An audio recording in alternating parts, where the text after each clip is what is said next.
आप सभी का स्वागत है जीएलसीसी न्यूज़ के इस खास कार्यक्रम में और मैं हूं आपके साथ फरहान।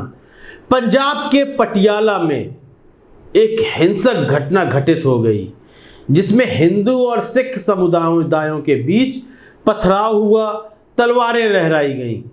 खालिस्तानी समर्थक गुरपतवंत सिंह पन्नू जो हैं, उन्होंने खालिस्तान के स्थापना दिवस के दौरान एक मार्च निकालने का आयोजन किया।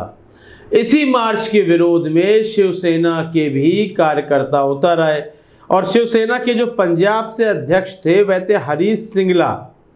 उन्होंने खालिस्तानी विरोध मार्च निकाला। इस जो मार्च चल रही थी और जो इसमें पथराव हुआ, तो वहीं पर स्थित एक काली मंदिर है। काली मंदिर में भी तोड़फोड़ की गई। जैसी बातें सामने आ रही हैं, अभी हमने अपनी आंखों से नहीं देखा, उस तोड़फोड़ के वीडियो भी सामने नहीं आए, लेकिन साफ तौर पर बताया जा रहा है कि उस काली मंदिर में तोड़फोड़ की गई।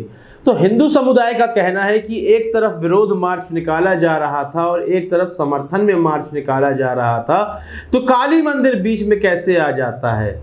उसमें तोड़फोड़ क्यों हुई?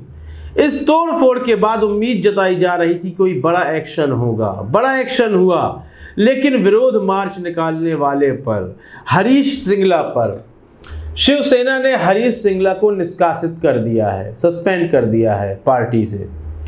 और यह कहा है कि यह जो विरोध मार्च निकाला गया था, यह हरीश सिंगला का व्यक्तिगत मार्च हो सकता है। पार्टी ने इस पर किसी प्रकार का आदेश नहीं दिया। यह मार्च उनका व्यक्तिगत विचार और व्यक्तिगत फैसला हो सकता है। यह कहते हुए हरीश सिंगला को पार्टी से निष्कासित कर दिया गया। यहाँ पर दो बड़े सवाल उठते हैं। एक तो काली मंदिर पर तोड़फोड़, इसको लेकर कोई बड़ा एक्शन क्यों नहीं लिया गया?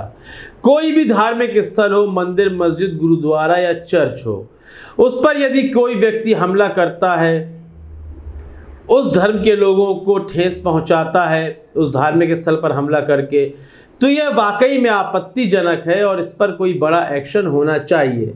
और दूसरा सवाल यह है कि खालिस्तान को एक आतंकवादी संगठन कहा जाता है, तो जो उसके स्थापना दिवस को मना रहे हैं, जो उसके नेता हैं, वह खुला कैसे घूम रहे हैं?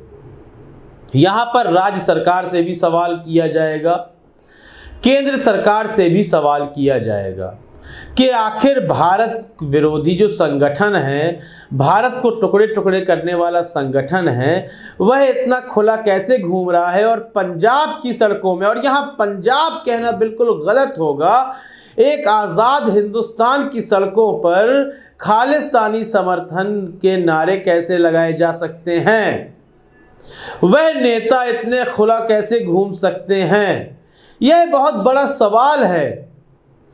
जब आज की मौजूदा सरकार आतंकवाद के विरोध में, आतंकवाद को खत्म करने के लिए, बल्कि वैश्विक आतंकवाद को खत्म करने के लिए एक महत्वपूर्ण हिस्सा बनती है, तब खुद भारत के भीतर ही एक आतंकवादी संगठन के लोग खुला कैसे घूम सकते हैं?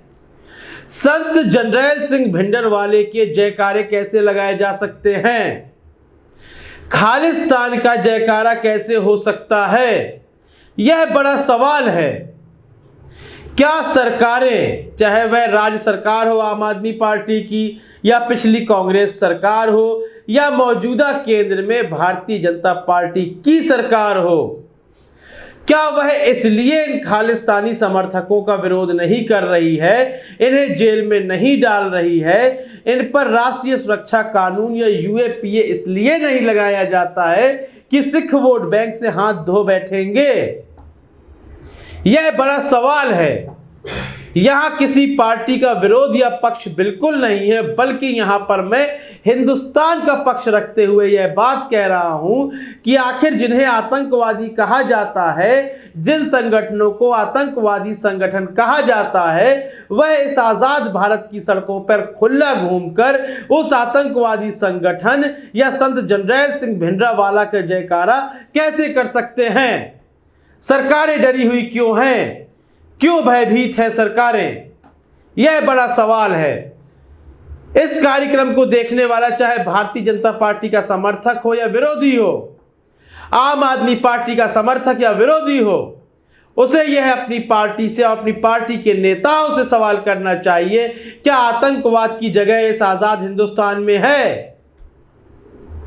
लगातार आतंकवाद के खिलाफ लड़ने की बातें की जाती हैं, लेकिन जब आजाद भारत की सड़क पर इस तरह के नारे लगाए जाते हैं तो सवाल उठना अनिवार्य हो जाता है, क्या यह भारत आतंकवादियों को पनाह दे रहा है? क्या भारत पाकिस्तान की राह पर चल रहा है? जिस तरह पाकिस्तान आतंकवादियों को संरक्षण देता है, वहां रहते हुए लगातार वह नारे भी लगाते हैं और पॉलिटिकल जलसे भी करते हैं, तो क्या यही हिंदुस्तान में भी अब दिखाई दे रहा है?